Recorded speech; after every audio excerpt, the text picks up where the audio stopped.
नमस्कार दोस्तों। आज आप सुन रहे हैं मालती जोशी जी की कहानी जीने की राह। दरवाज़ा खोलते ही उसने देखा रंग बिरंगी पतंगों से घिरी उसकी आकृति मुझे भरत की याद दिला गई। एक बार स्कूल में आयोजित बाल मेले में उसने इसी तरह घूम घूम कर पतंगें बेची थी। हम लोग भी वहाँ निमंत्रित थे। भीड़ को चीरता हुआ वह मेरे पास आया था। माँ जी, मुन्ने के लिए पतंग लेंगी?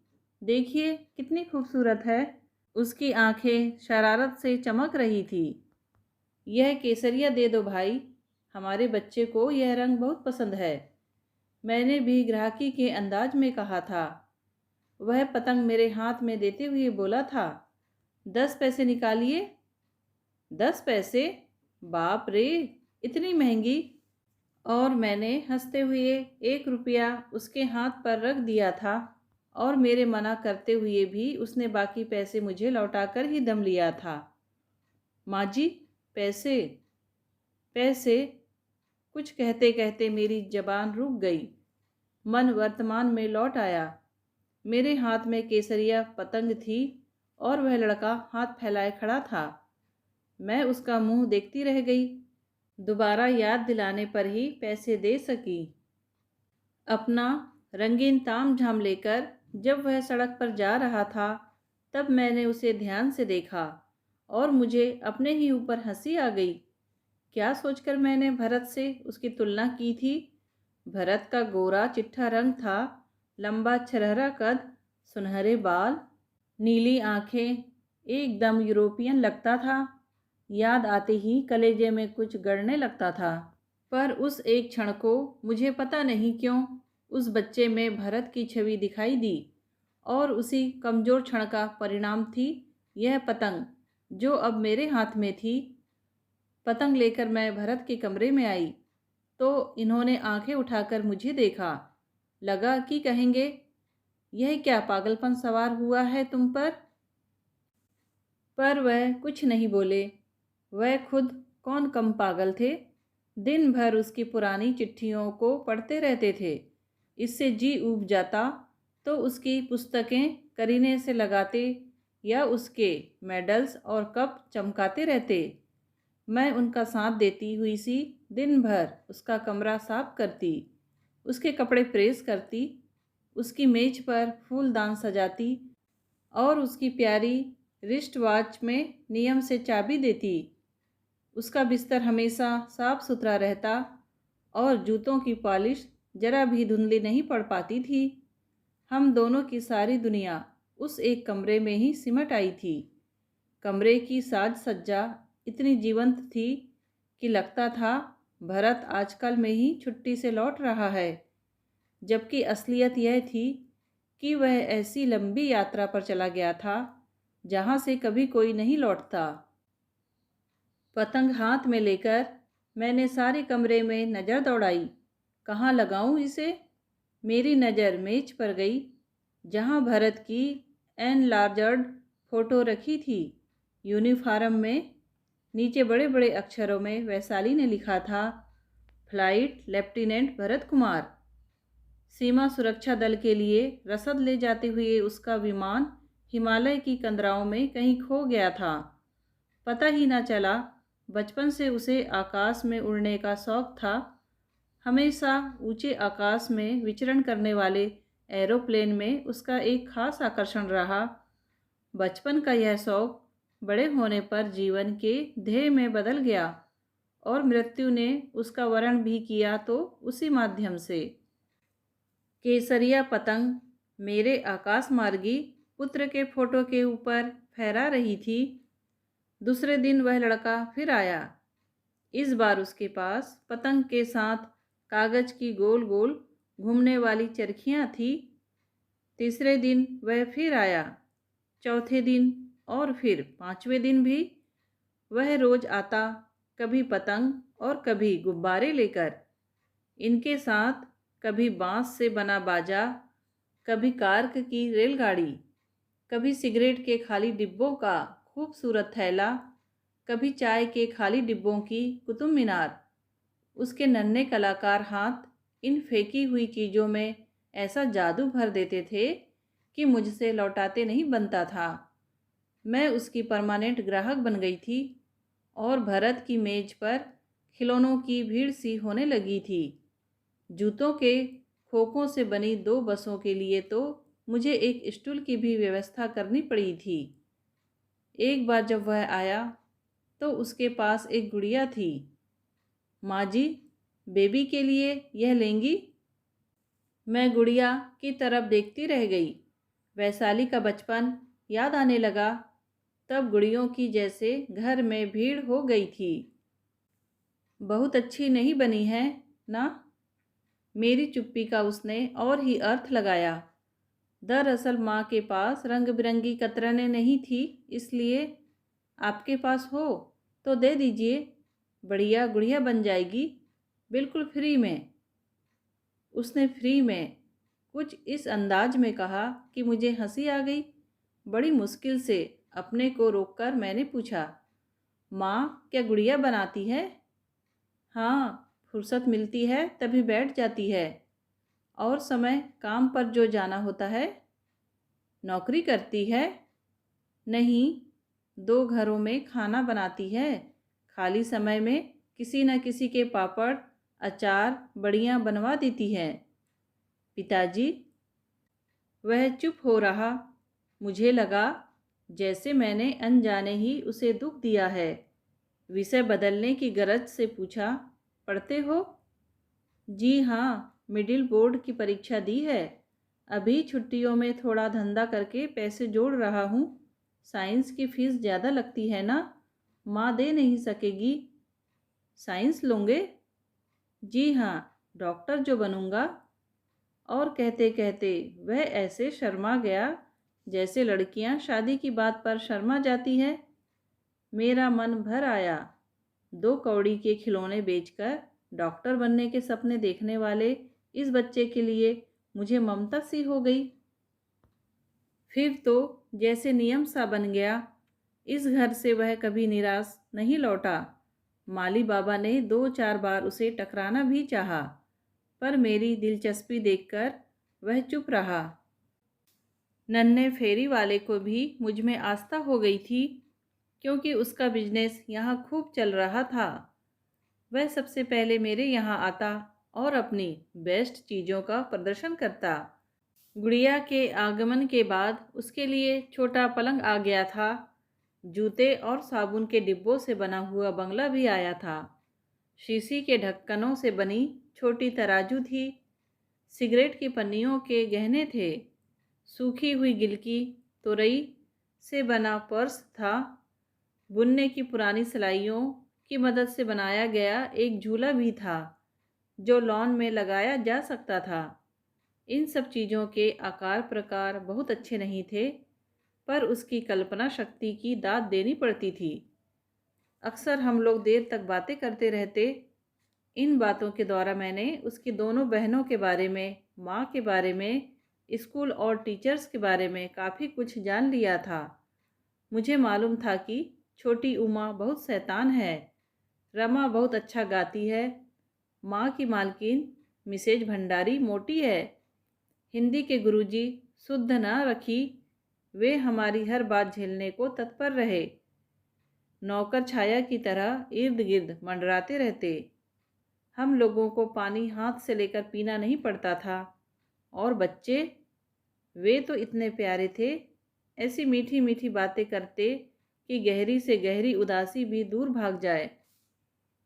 पर यह सारा सुख ऐसे लगता था जैसे 36 व्यंजनों से भरा थाल हो, बिना नमक का। जुलाई बीतते बीतते घर की याद आने लगी और मन भागू भागू करने लगा।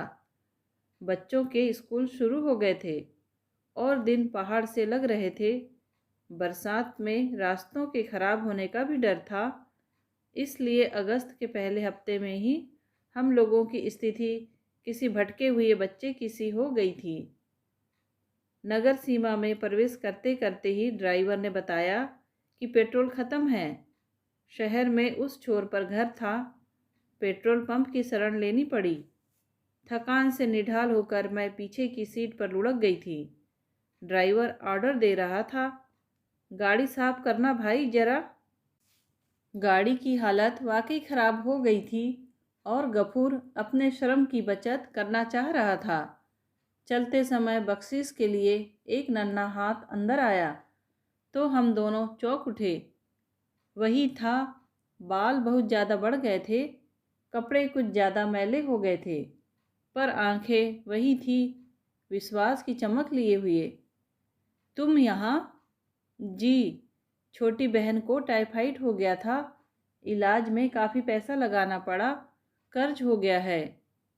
और पढ़ाई? नाइट स्कूल में जाता हूँ। क्या वहाँ साइंस भी पढ़ाते हैं? प्रश्न मेरे होठों तक आकर लौट गया। मैं उसकी पीड़ा नहीं कुरेदना चाहती थी। ड्राइवर से कहा, गफूर, दरवाज़ा खोलकर इसे अंदर ले लो। जी? वह चौंका। कुछ नहीं, घर चलो फिर बात करेंगे। वह चुपचाप गाड़ी में बैठ गया। वैशाली ने शायद ट्रंक कॉल कर दिया था।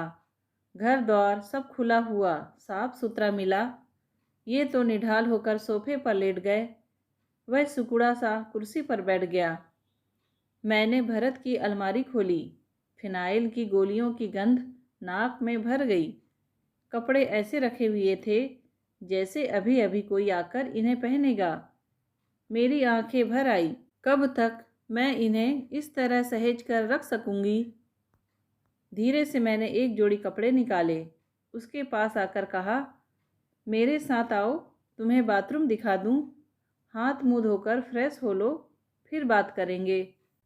बंगले की सजावट और बनावट को विस्मय विमुग्ध दृष्टि से देखता हुआ वह मेरे पीछे पीछे हो लिया। उसे नहाने भेजकर मैं इनके पास आकर बैठ गई। दरअसल मैं उसके लिए कुछ करना चाहती थी, पर क्या करूं, समझ में नहीं आ रहा था। मैंने अपना पर्स टटोला। कल ही 100 का नोट भुनाया था। वैशाली को, जमाई साहब को, बच्चों को, नौकरों को, सबको चलते समय कुछ न कुछ देकर इस समय पर्स में 30 रुपये बाकी थे। मैंने साइड टेबल से एक खाली लिफाफा उठाया और उसमें वे रुपये रखे। तभी मेरे हाथों से वह लिफाफा छीन लिया गया। पैसों के प्रति इन्हें कभी भी मोह नहीं था। भरत के जाने के बाद तो यह और भी उदासीन हो गए थे। फिर आज मेरी आंखों के प्रश्न उन्होंने पढ़ लिए। बोले, जो लड़का इतनी उम्र में अपने पैरों पर खड़ा हो रहा है, उसे भीख देकर अपमानित मत करो। बात शायद ठीक थी, पर उस समय मुझे खल गई। उसे कुछ देने का, उसके लिए कुछ करने का आनंद मुझसे छिन गया था। नहा धोकर मेरे दिए कपड़े पहनकर वह कमरे में आया। सकुचाता सा, गंदे कपड़ों की पोटली को छिपाता सा। बैठो, इन्होंने कहा। वह चुपचाप बैठ गया। अपना नाम लिखकर दिखा सकते हो? अंग्रेजी और हिंदी में। इन्होंने कागज और पेन उसके आगे सरकाते हुए कहा। वह कुछ झिझका। उसने मेरी ओर देखा, फिर सधे हुए हाथों से लिख डाला, पहले हिंदी में फिर अंग्रेजी में। अक्षर अच्छे थे, साफ और बड़े बड़े। लिखते तो अच्छा हो, एक काम कर सकते हो? कहिए। रोज रात में 7 से 9 बजे अपनी माँ जी के पास आया करो। यह बुढ़ापे की वजह से ज़्यादा लिख पढ़ नहीं पाती। इनकी चिट्ठियाँ वगैरह लिख दिया करना। अगर कहे तो कभी रामायण, भागवत या कभी कभी अखबार पढ़ दिया करना। जी, रात को मैं पढ़ने जाते हो ना, मालूम है मुझे, पर रात का स्कूल बच्चों के लिए नहीं होता, दिन में जाया करो। जी, वो एडमिशन, उसका जिम्मा मेरा है, समझे। अपनी पुस्तकें यहीं ले आया करो। जिस दिन काम ना हुआ, पढ़ते रहो। इतना बड़ा घर है। ठीक है, हम लोग फ़िलहाल 50 दे सकेंगे। मंजूर है? 50? आश्चर्य से उसकी आंखें फैल गई। अच्छा, यह लो अपना एडवांस और अब जा सकते हो। लिफाफा हाथ में लेते हुए उसकी आंखें भर आई थी और मेरी भी। अभी थोड़ी देर पहले रुपयों को लेकर उनके बारे में क्या क्या सोच गई थी। उसकी जाती हुई आकृति को वह बड़ी देर तक देखते रहे, फिर जैसे अपने आप से ही बोले, पता नहीं ऐसी कितनी ही प्रतिभाएं पैसे के अभाव में मुरझा जाती होंगी। सुनो, एकाएक उनकी आवाज़ में एक धार सी आ गई थी। सोचता हूँ अपने भरत के नाम से 2-4 स्कॉलरशिप शुरू कर दूँ। उसके कौन कौन से विषय पैड थे, याद है? इन विषयों में हाई स्कूल और यूनिवर्सिटी परीक्षाओं में जो टॉप करेंगे उन्हें इनका लाभ मिलेगा।